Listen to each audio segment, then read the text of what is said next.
Welcome, everyone, to Conversation with Canadian Minister of Northern Affairs, Dan Vandal. My name is Jothsna Harris, and I am a proud board member of the Great Northern and also the founder of Change Narrative, which builds capacity in the climate justice movement through the power of our stories. I'm honored to be here with you today to welcome Minister Dan Vandal and to listen and learn about his vision and work to build a strong, sustainable North. Every year, the Great Northern Festival shares dozens of performances, art installations, outdoor activations, and solutions-focused climate talks over 10 days in January and February that invigorate the mind and body. This conversation is part of our climate series, which has events running daily through February 6th. You can learn more about this work and see a full listing of events at thegreatnorthernfestival.com. I'm joining you today from Minnesota on the indigenous land of the Dakota and Anishinaabe people. And I'd like to invite you all now to introduce yourselves. So you can use the chat to say who you are and where you are coming from. If you don't know the native land that you are on, you can see the link that we've pasted in the chat, where you can learn more about that and acknowledge that land. Before we get started, there are just a few housekeeping items that I'd like to note for you. You'll notice on the side of your screen, there's a chat bar. That is a place where you can introduce yourself. Also, you can show encouragement for Minister Vandal as he's speaking. And it's also the place to engage in community conversations throughout the event. You'll also notice at the bottom of your screen is a Q&A button, and that's a place that you can ask questions directly to Minister Vandal, because at the end of our program, we'll have an opportunity to answer a few of those questions. And then you'll also notice closed captioning is available at the bottom of your screen. You can click on the CC button, and that will activate closed captioning for you. So the format for our conversation today is that you will hear from Minister Vandal as he has prepared a talk. And then I will join Minister Vandal for a conversation that I will moderate. And then towards the end of the program, we'll open it up for your questions that you place in the Q&A box. The Great Northern would like to take an opportunity to thank the Consulate General of Canada for their support of this event. And we'd also like to take the opportunity to thank the McKnight Foundation, the Minneapolis Foundation, Greater MSP, and DEED for funding our full climate series. Now, it is my pleasure to introduce the Honorable Minister Dan Vandal. Minister Vandal was first elected to Parliament in 2015 and became Minister of Northern Affairs in 2019.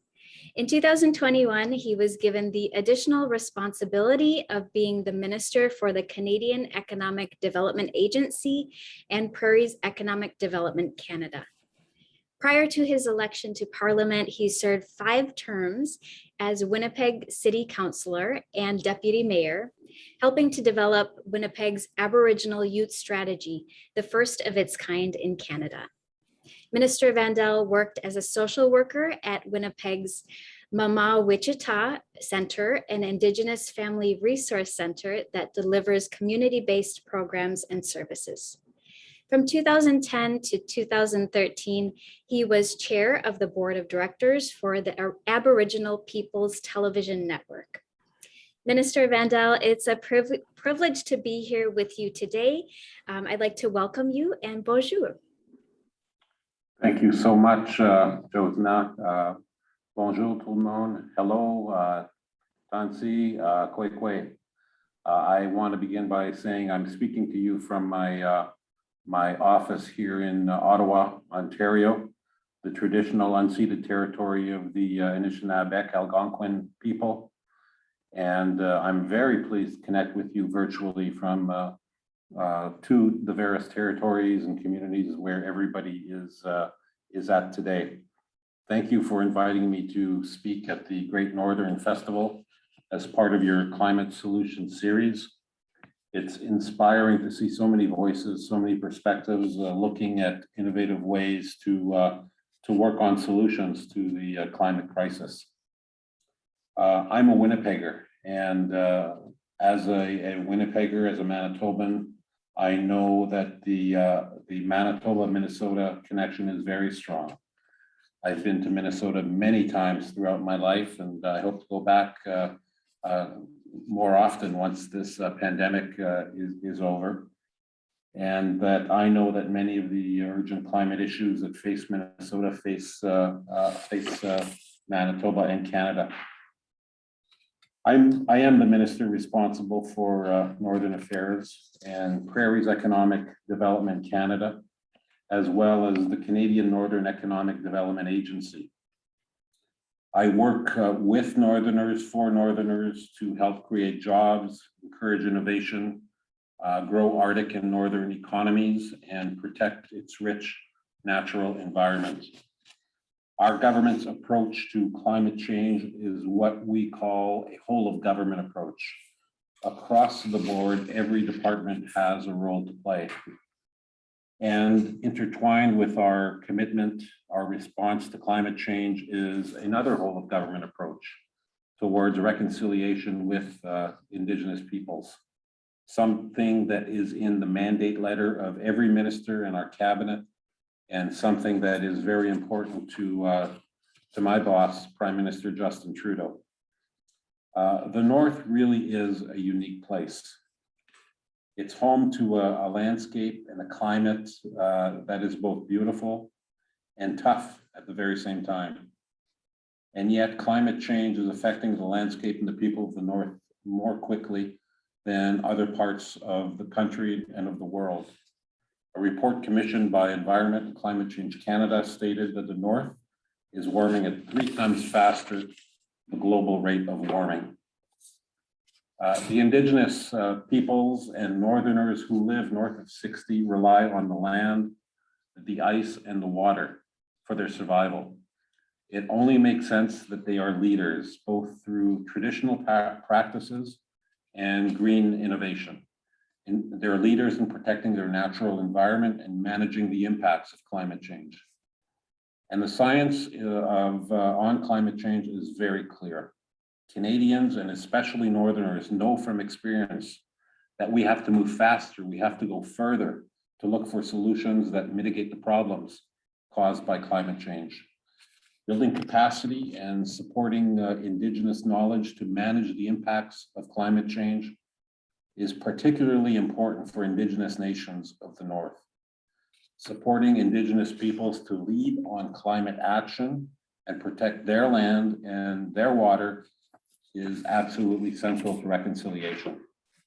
Canada's action on climate change in the North is guided by the Pan-Canadian Framework on Clean Growth and Climate Change, and by Canada's Strengthened Climate Plan, which was announced in December 2020. Through the Strengthened Climate Plan, Canada has committed to taking ambitious and urgent action on climate change and to support Indigenous nations as leaders on climate change. In the past 5 years, the Government of Canada, Indigenous partners, and 6 territorial and provincial governments came together to co-develop and are now co-implementing the Arctic and Northern Policy Framework, a transformative vision for the future where Northern and Arctic people are thriving, they are strong, and they are safe, and supported by healthy and resilient ecosystems. Through this framework, our federal government is working in partnership with Indigenous people of the North and the Arctic to address and to mitigate the complex impacts of climate change on people, on infrastructure, and environment of the North, and develop long-term opportunities that will protect the North's rich natural environment. It guides the Government of Canada's priorities, activities, and investments in the Arctic to 2030 and beyond, and better aligns Canada's national and international policy objectives with the priorities of Northerners. It includes goals relating to 8 overarching themes: people and communities, strong economies, comprehensive infrastructure, environment and biodiversity, science and Indigenous knowledge, global leadership, safety, security, and defense, as well as reconciliation. It incorporates regional and distinctions-based lenses while integrating domestic and international dimensions. The collaborative work being undertaken by our partners supports this government commitment to renewing Inuit to Crown, nation to nation, and government to government relationships based on recognitions of rights, based on respect, cooperation, and partnership. Together, we are building healthier communities, respecting the rights of Indigenous peoples, and supporting a strong, diversified, sustainable, and dynamic economy in Arctic and northern regions. Under the enormous pressure brought on by climate change, northern people are looking for ways to adapt. For example, some of the work underway. Indigenous communities of the North are on the front line of climate change. Traveling on the ice is an important part of life for many Indigenous peoples in the region. And for many years, through generations, Inuit and others used the ice for travel. They used it to get access to food and to resources. They use the ice to visit neighboring communities, and they use it for traditional activities such as sledging with their dogs. Climate change is quickly making it unpredictable and less safe to travel on ice. Volatile ice conditions cause potentially life-threatening risks to hunters and to harvesters, and continue to threaten Inuit traditional ways of life and food security. One of the ways our government has responded to this threat is by supporting a system to help communities monitor the sea ice on travel routes. It's called Smart Ice technology. The Smart Ice system gives users such as hunters, trappers, fishers, a device which is similar to a GPS. They can use it to access invaluable data showing sea ice thickness and local conditions in near real time. It's the world's first climate change adaptation to integrate traditional Indigenous knowledge of ice safety and travel with community-operated ice monitoring technology and Earth observation satellite imagery. It's an example of how our government strives to work in partnership with Indigenous communities, where we invest in programming that is important to them and that affects them directly. Another example of our efforts to adapt to climate change is the work being done at a research station run by a government organization named Polar Knowledge Canada. Polar Knowledge Canada run what is known as the CHARS campus, the Canadian High Arctic Research Station. Located in Cambridge Bay in Nunavut, it's a world-class innovation hub for science and for technology. They perform cutting-edge research, working with local communities, Indigenous partners, and researchers from across Canada and actually across the globe, with the goal to improve Canada's knowledge of polar ice and technology. One of the important links to mitigating climate change is the valuable work that Polar does to advance sustainable energy and clean technology so that it can be used in the North. They are working in areas such as reducing fossil fuel use, working with local communities to track changes in wildlife mitigation, migration patterns, and reducing the environmental impact of household waste. Traditionally, many northern communities use diesel as their main source of energy. It's used for transportation, it's used for heating, and it's used for generating electricity. Partnering with Indigenous and northern communities, our government is investing more than $53 million over 10 years. The goal is to get projects up and running that can generate cleaner fuels. This will obviously have a beneficial impact on the environment by reducing carbon emissions. Climate change also has a very profound impact on food security in the North. We're working with partners in the region to respond, to find ways to produce food, healthy food year-round. For example, a couple of years ago, my department provided funding to the first of its kind 4-season greenhouse farm.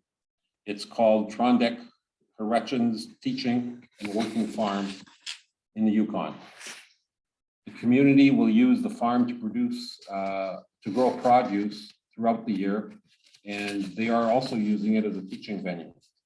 That way, other communities in the region can learn how to install their own year-round greenhouses.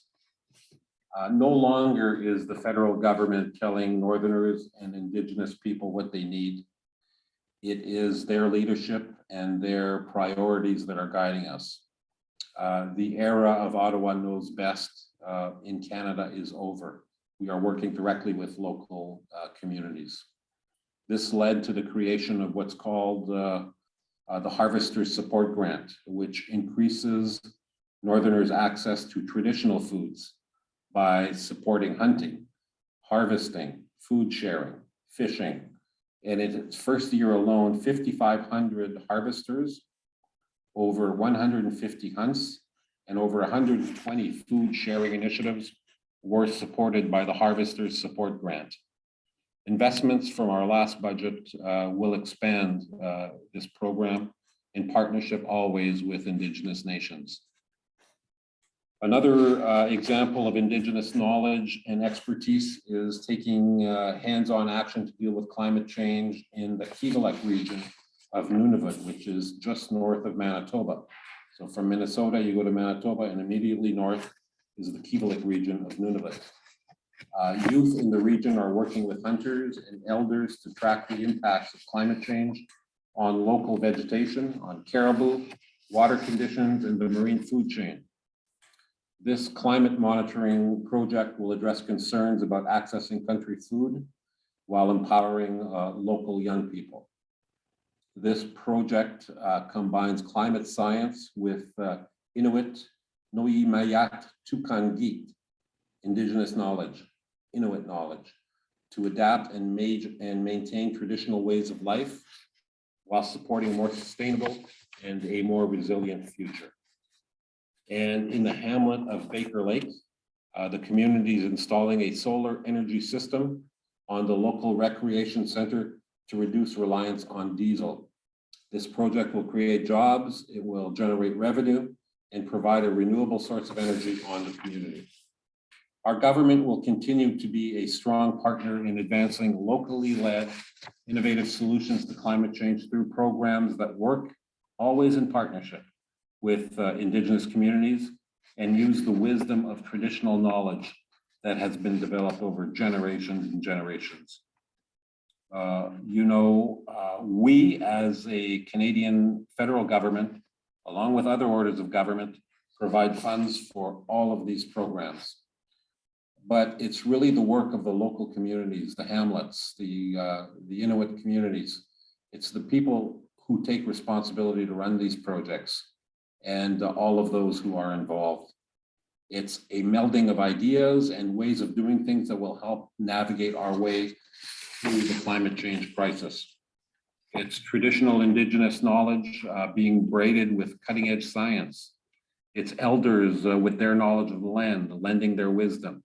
And it's young people with their energy and their thirst for experience, helping out with projects and gaining valuable life skills and job skills. In partnership with Indigenous peoples, industry, research institutions, governments, and other Arctic states, including the United States, we can provide even more support for climate change projects, sustainable development, and environmental protection, all of which are issues of importance to Northerners.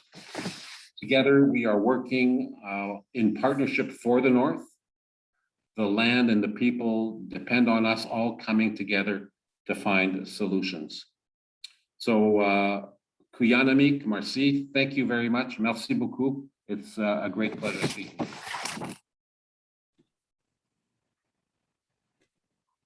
Well, Minister Vandal, I would like to thank you so much for being here. And I'm blown away and just feeling so inspired and encouraged by your leadership, the vision and the work that you're doing, and especially by really how you are talking about trusting the people who are on the ground who are experiencing climate change, and really, centering Indigenous leadership in this work that is essential. And of course, we are here. I'm here in Minnesota in the north, and we have a lot of work to do to create reconciliation and repair with Indigenous people here. Well, I have several questions that I would love to ask you. You answered many of them as you were talking, but I'm really excited to continue this conversation. Before I do that, I would like to invite the audience to ask your own questions in the Q&A. It is very likely that we will have time, so be sure to enter your question in the Q&A box at the bottom of your screen. And then you can also upvote questions so that we can see which ones are most popular. Okay, so Minister Vandal, I wanted to ask you, you shared a lot about your vision and the work that relies on local people and the work in being done in partnership and collaboration. But I'm wondering, how you got there, how you got to this vision of the future, really honoring the people on the ground in local communities that are living with the reality of climate change. And I'm wondering if you can share some stories or lessons from elders, youth, or community members that have made the greatest impact on your leadership. Yeah, thank you. Great question. First of all, it's important to say that I've been Minister of Northern Affairs for 2 years and probably about 3-4 months. And I did get an opportunity to go up to travel to the north and the Arctic several times before the pandemic hit in March of 2020. And for the next, well, it'll be 2 years now. The majority of I haven't traveled the way I would have liked to the north to actually get on the territories and talk to the people, because I think that's absolutely essential. But I did get up there. So prior to me being appointed minister, I'm Canada's first ever Minister of Northern Affairs. Before that, Northern Affairs was lumped in with Crown Indigenous Relations and Northern Affairs, Indigenous Services and Northern Affairs. So it's really a great honor to be minister, and it's something that obviously the North and relationships with Indigenous nations is important to our government. But prior to me becoming the minister, the government was working on a visionary framework called the Arctic and Northern Policy Framework. And it's something that is unique because it had the buy-in of Inuit, which are predominant in the Indigenous nation, predominant in the North, First Nations, who are distinct from Inuit, but Indigenous, as well as Métis. In Canada, the Indigenous people are Inuit, Métis, and First Nation. And they had good consultations and buy-in by the Indigenous nations, as well as the 3 territories of the North, which was Yukon, Northwest Territory, and Nunavut. And parts of Canadian provinces as well are northern, but they're not Arctic. So a lot of groundwork was done on the vision, the partnerships, and the buy-in by the people who actually live in the area. Our governments have changed over decades, whereby in Canada it was Ottawa knows best. If there's something going on in the North, it was an Ottawa-centered response and solution to the problems of the North.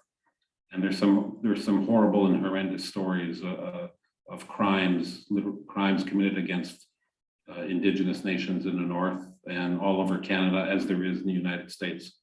So we are working on reconciliation to get beyond that.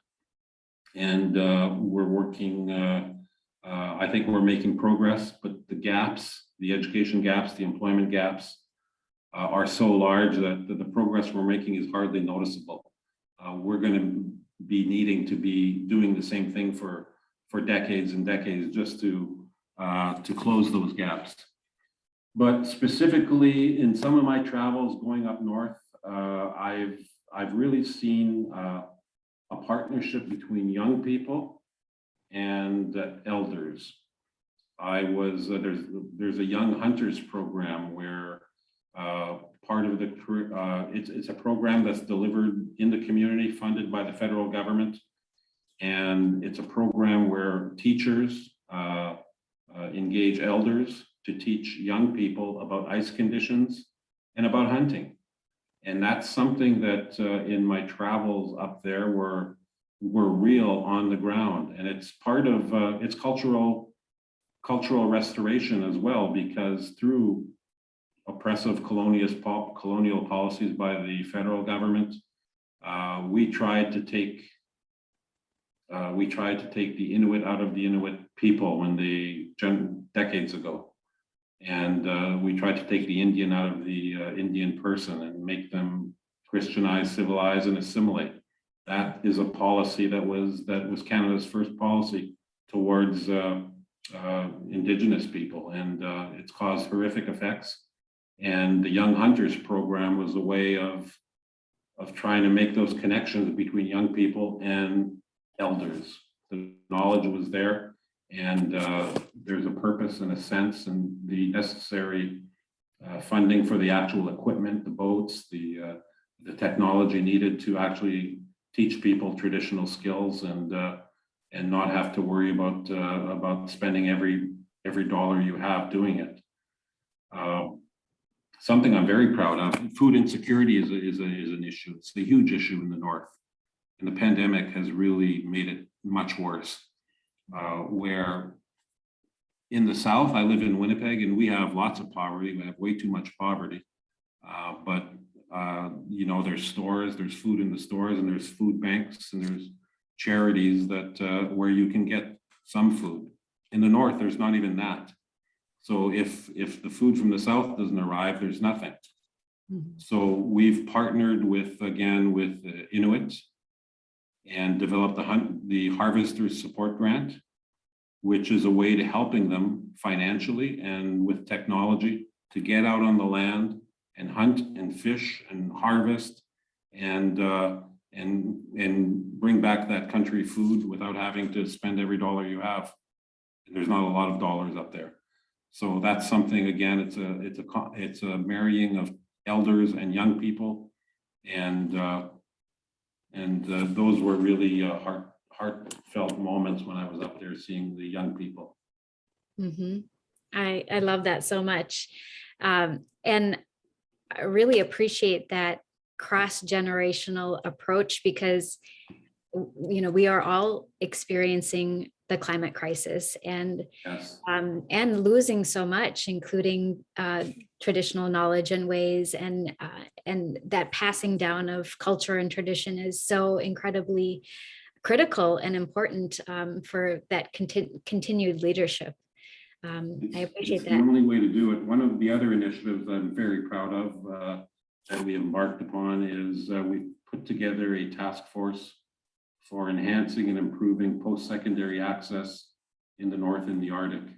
There's representation from every territory, from every Indigenous nation. Our federal government is providing the administrative help and whatever they need in terms of budgets for them to do some consultations with the colleges and the universities that are in the North, and try to bridge those gaps and give us solutions on what the federal government should be doing to enhance post-secondary education in the North.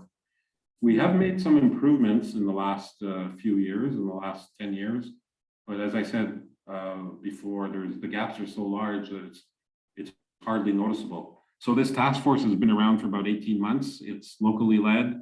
There is Indigenous traditions and culture are completely respected, and their report should be coming forward, I hope, in the next few months.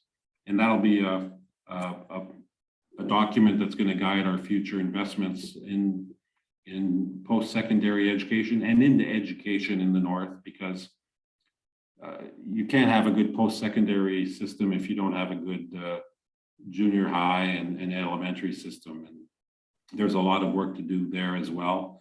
And we know education is the key to a better life. Mm-hmm. Yeah, absolutely.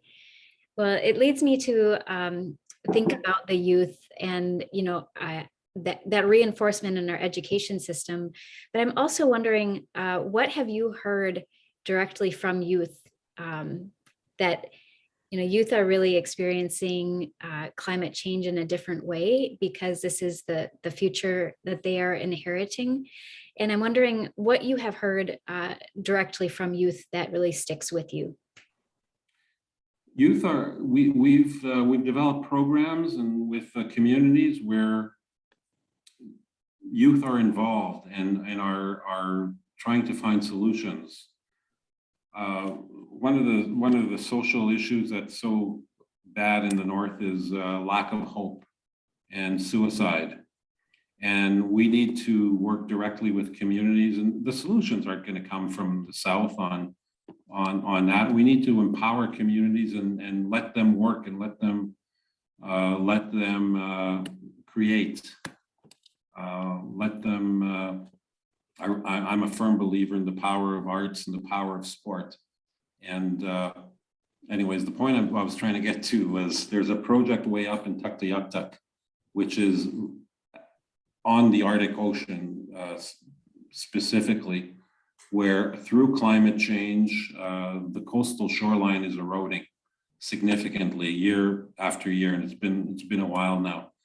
We've partnered with the Northwest Territories government, as well as the Inuit in the area, to do some stabilization work.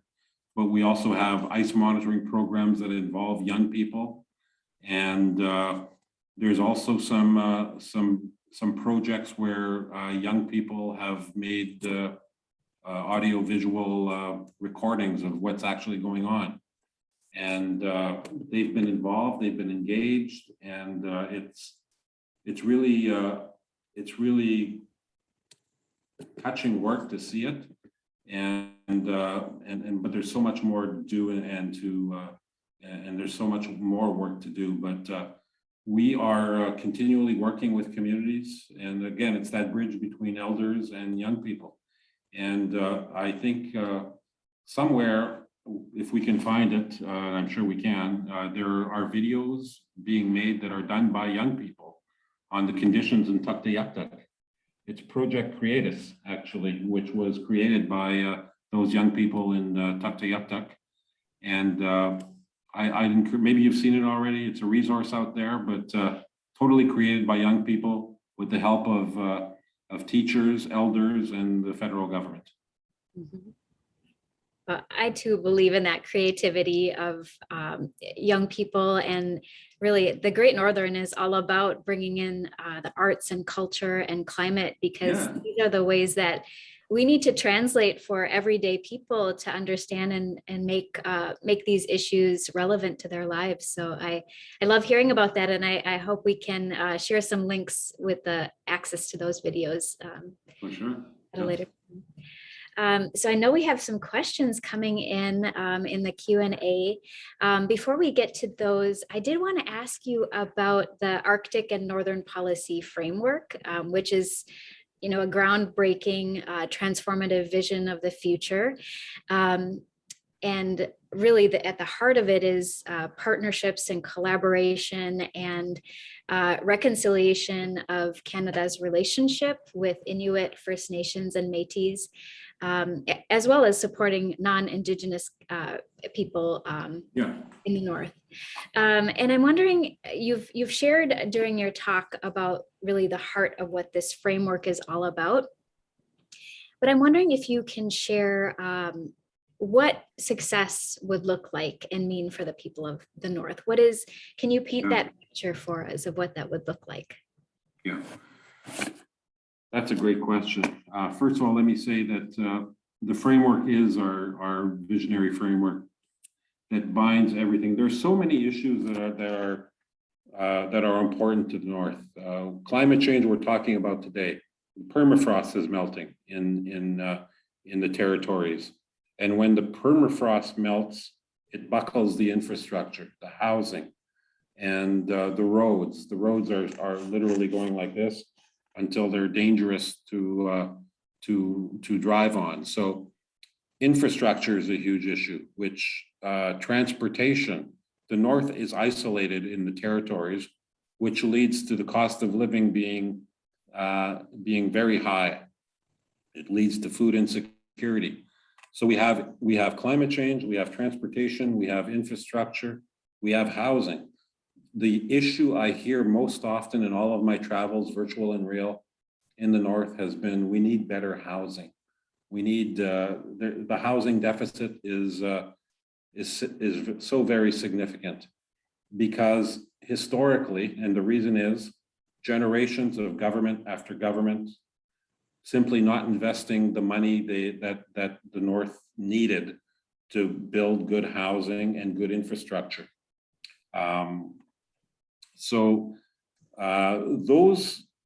The point I'm trying to make is there's a myriad of issues in the North that the Arctic and Northern Policy Framework binds together. And it's a way to provide that vision where Arctic people are thriving with employment. They're strong and healthy, and they're safe. The safe part is with climate change and everything melting in the North.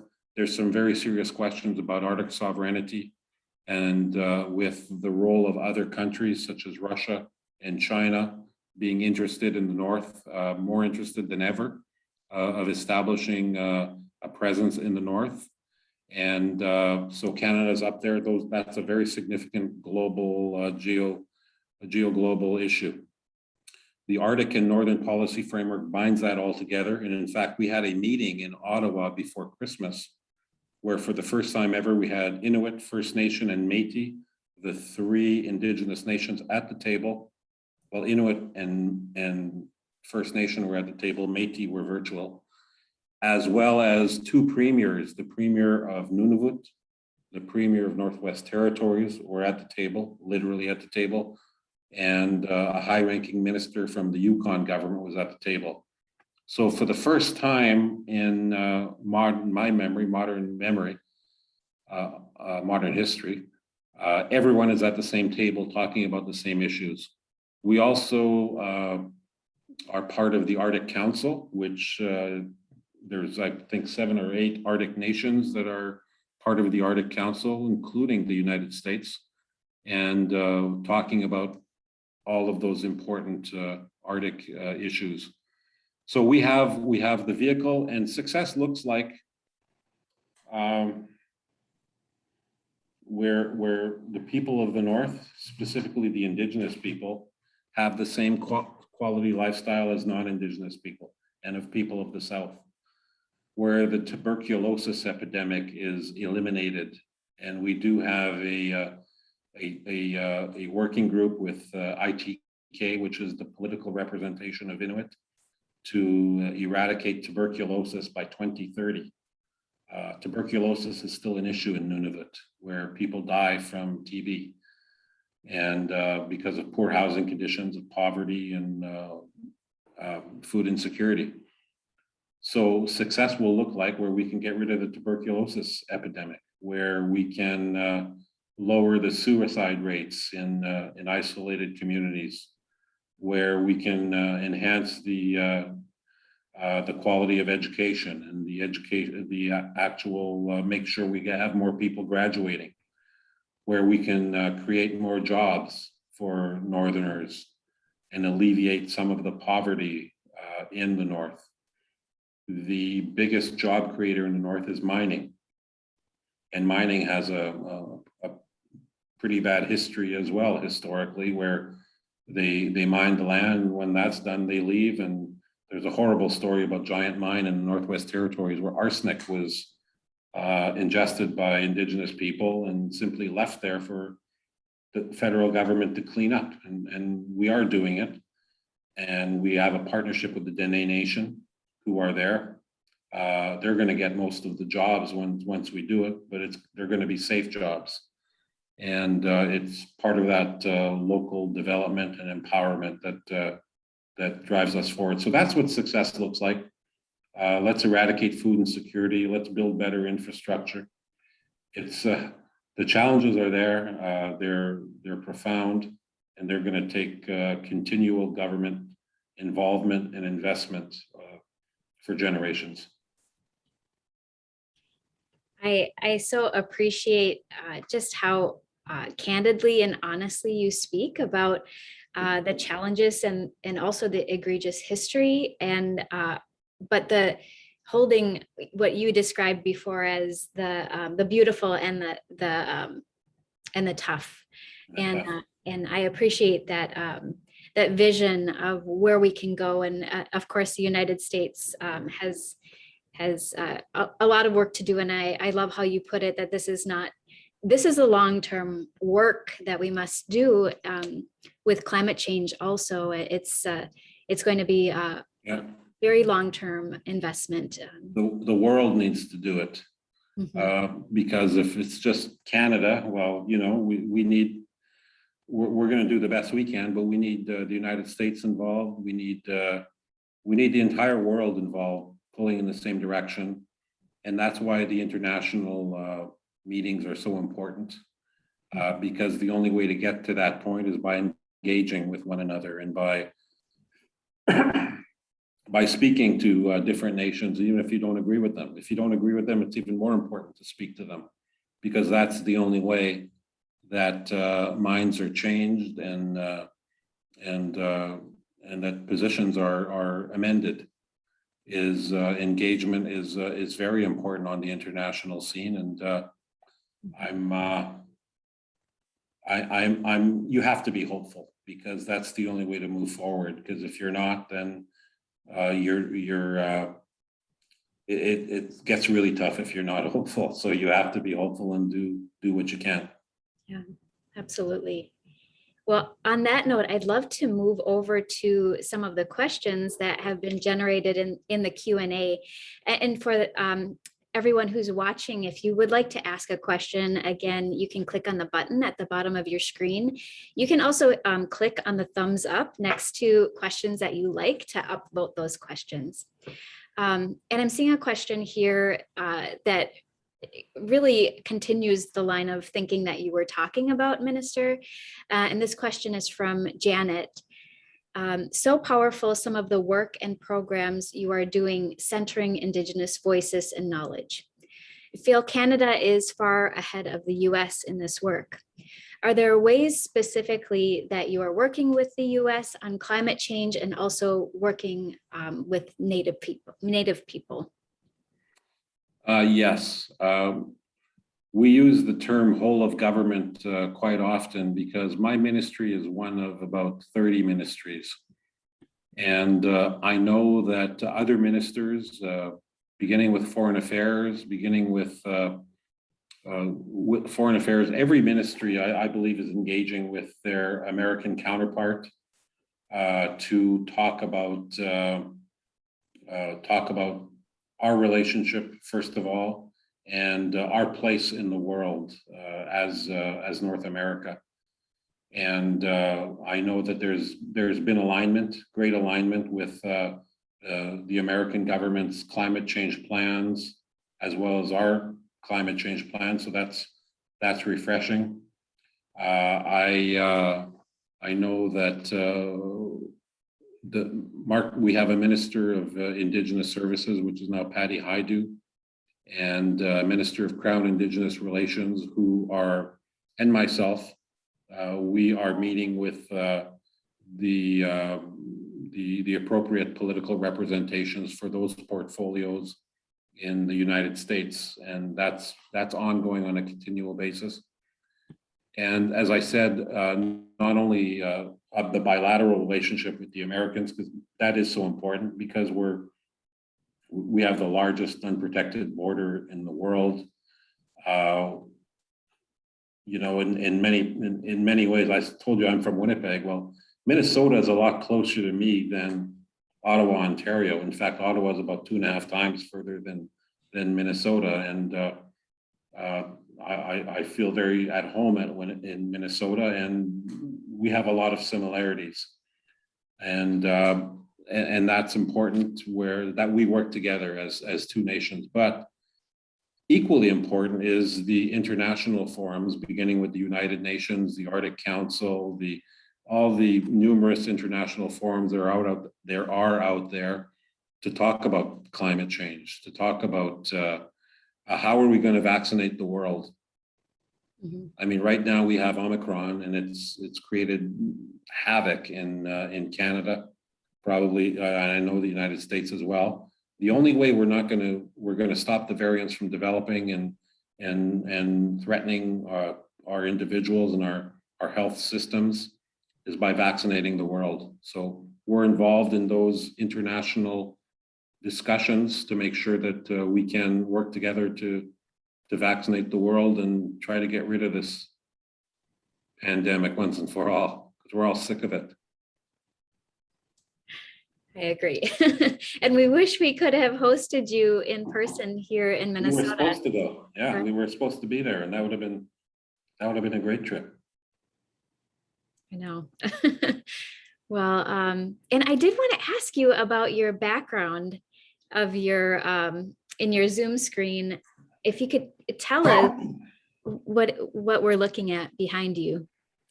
Yeah, this is a part of Nunavut. It's a satellite shot of the territory of Nunavut. In Canada, we have 10 provinces, 3 territories, and the Arctic territory. Well, the territories are in the north: Nunavut, Northwest Territories, and Yukon. And this is a high-level satellite shot of Nunavut. It's a typical landscape of Nunavut. There is no trees there. There's a tree line that I'm not sure where exactly it ends, but I know that in the territory of Nunavut, there's no trees. It's very flat. Gets very, very cold, but it does warm up in the winter. I mean, in the summer, and part of the challenges for infrastructure and for housing is the short season for construction. All of the supplies, we're working on changing that, but the vast majority of the supplies come from the south. They have to be brought to the north, either by a plane or a sea lift, because there are no roads. Mhm. There's no roads, there's no railroads. So they come up by plane or a sea lift. And, the ice doesn't melt until April, May. So, the big sea lifts can't get there till sometime in June, and then it gets cold in September. So the seasons are very short. It just leads to the problems with housing and with infrastructure, which leads to high prices for goods and services. Mhm. And it's a real problem for food insecurity. I mean, we're working on. I mentioned in my speech some of the solutions we're working on, and we're making progress. But it's a long term project. Yeah. So this is Nunavut Mm. in Yeah, it's Ottawa. good to see from that perspective. Thank you. Thank you for sharing that. So we have a couple of other questions. One, Minister, I don't want to get the pronunciation wrong. It is with Stephen Hero. Wondering if you can click on that and see if you could tell me how to pronounce that. In the Q&A at the bottom of the screen. Okay, I think I'm at the bottom. Here's a link about the Tuktoyaktuk work if you'd like to learn. That one? No, if you go to the bottom of your screen, it will say Q&A. Oh, Q&A, right. I'm on chat, sorry. And if you click on that, you can see there's a question there about improving nutrition across the north. I have Carla Brome at the bottom. Yes, talking about the project there. Is that it? Okay. I know it's an entirely different province in Canada, but are you aware of the work the Banff Center does with Indigenous leadership, governments, and knowledge? Not really. I mean, I've heard of it, but I've never really explored it too much. But it sounds fascinating. I have been to the Banff Center when I was chairperson of APTN, which is the Aboriginal People's Television Network. It's one of the world's only nation-to-nation, across national Indigenous television stations. But yeah, I agree. That's something we should look at. The Banff Center is amazing, and what a magnificent part of the world that is. Mm-hmm. But no, I've heard of it, but I don't know a lot about it. But Ryan's going to explore that right now. Okay, great. Well, the question is actually the next question in the Q&A. If you do you see Which that one? the next question with Stephen Hero? Stephen Earl, yeah. Yeah. The Tron-Deck correction project is successful. Can it be extended across the north, improving nutrition and saving on Nutrition North? Yes, you're familiar with Nutrition North, so that's good. I'm not sure where Stephen is from. Yes, I think so. I think in order to really make a dent into food insecurity, it's got to be more than one program. It's got to be more than one department. I mean, that's what we're doing with the Nutrition North program. I think it's significant, but we need the Department of Agriculture on board. Ideally, well, we really need the governments of the 3 territorial governments on board with their ideas and energy and money.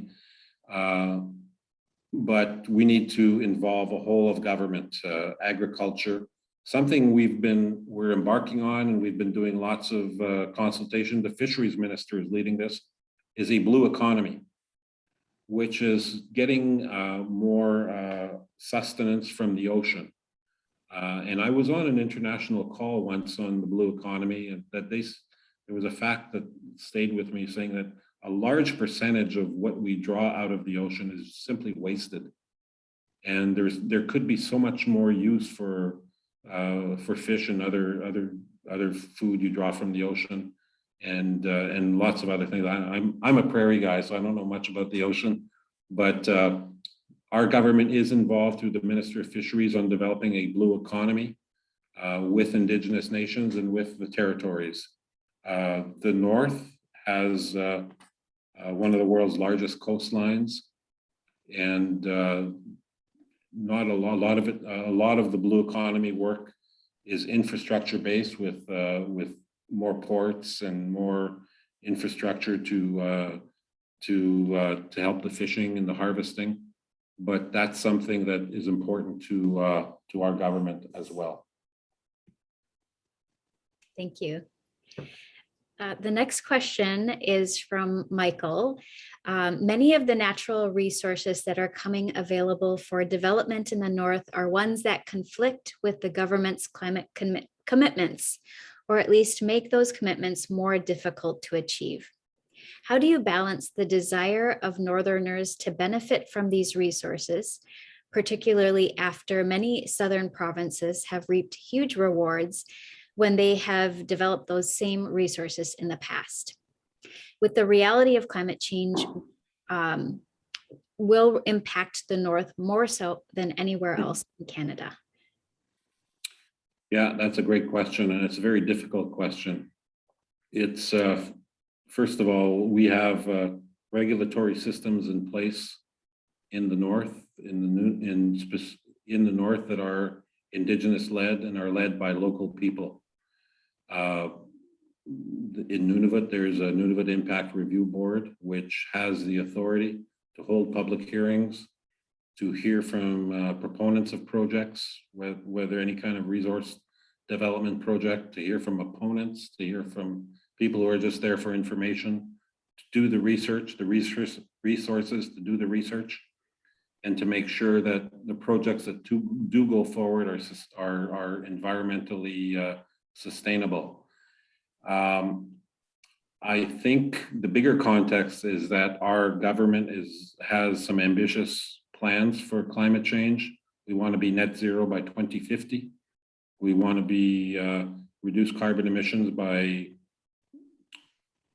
over 40% by 2035, I believe. And there's a national framework around the whole emission issue that's being worked on now by the Minister of the Environment and other ministries. So we're all working within that one framework. It's a lot of the rare minerals that are needed for electric vehicles and other environmentally friendly initiatives are found in the north. We're in competition with other countries to mine those, but it all has to be done in a way that respects the environment 100%. So those are great challenges. We're involving local people. We're basing those decisions on science, and we're doing it within a national emissions reduction framework. Thank you. Well, Minister Vandal, we are just about out of time, but I really want to thank you for spending the afternoon with us. And I can see that there are participants from all over who have joined to learn about your work and to support. And so I want to thank you again for making the space to be with us here today. And I hope that we can continue to work with you and to support the vision and the work that you are leading. So thank you. Thank you. It's been a great pleasure being a part of this. I think this is valuable. I feel like I'm talking to my neighbors. So maybe one day in the future we'll do this again, and this time in person. Absolutely. Well, here in Minnesota, you are our neighbor, Yeah. and I hope to meet you in person one day. Thank you. Thank you, everybody, for being here. Again, to learn more about the Great Northern and events that are running daily through February 6th, make sure to visit thegreatnorthernfestival.com.